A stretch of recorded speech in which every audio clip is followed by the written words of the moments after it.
আমাদের এখানে তরুণ প্রজন্ম শুধু নয়, অনেকে বলে যে আমরা আমাদের জেনারেশনটার সাথেই শুধু কানেক্টেড, কিন্তু আপনারা দেখবেন যে এখানে আমাদের বাবার বয়সী, দাদার বয়সী অনেকে আসেন, কথা বলেন, শুভকামনা জানান, তাদের প্রত্যাশার কথাগুলো জানান এবং তাদের জায়গা থেকে বলেন যে আমরা এই লড়াইটা চালিয়ে যাই। তো এটাই আমাদের স্পৃহা।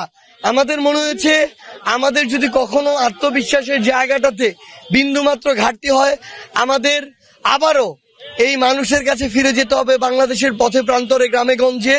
তাহলে একদিনও সময় লাগবে না সেই আত্মবিশ্বাস আবারও ফিরে পেতে। এবং আমরা স্পষ্টভাবে বুঝতে পারছি বাংলাদেশের মানুষ তীব্রভাবে একটা পরিবর্তন চায়, তাদের কাছে শুধু একটা ভালো অপশন প্রয়োজন। আমরা জাতীয় নাগরিক পার্টি এনসিপি আমাদের সর্বোচ্চটুকু দিয়ে লড়াই করব তাদের ওই ভালো অপশনটি হওয়ার। আমরা জানি যখন আমরা আমাদের জায়গা থেকে এই চেষ্টাটা করব, অনেকে আমাদের বিরুদ্ধে রাজনৈতিক ষড়যন্ত্র করবে, প্রোপাগান্ডা ছড়াবে, মিথ্যা ব্লেম দিবে, কিন্তু সেগুলোকে উপেক্ষা করে আমরা সামনের দিকে সৎভাবে আত্মবিশ্বাস নিয়ে এগিয়ে যেতে চাই। আমরা বিশ্বাস করি বাংলাদেশের জনগণ যেই ভালো একটি অপশনের অপেক্ষায়, আগামীতে এনসিপি, জাতীয় নাগরিক পার্টি, তাদের সেই অপশনটি হবে এবং আমরা জনগণের কণ্ঠস্বর হয়ে আগামীর সংসদে কথা বলবো ইনশাআল্লাহ।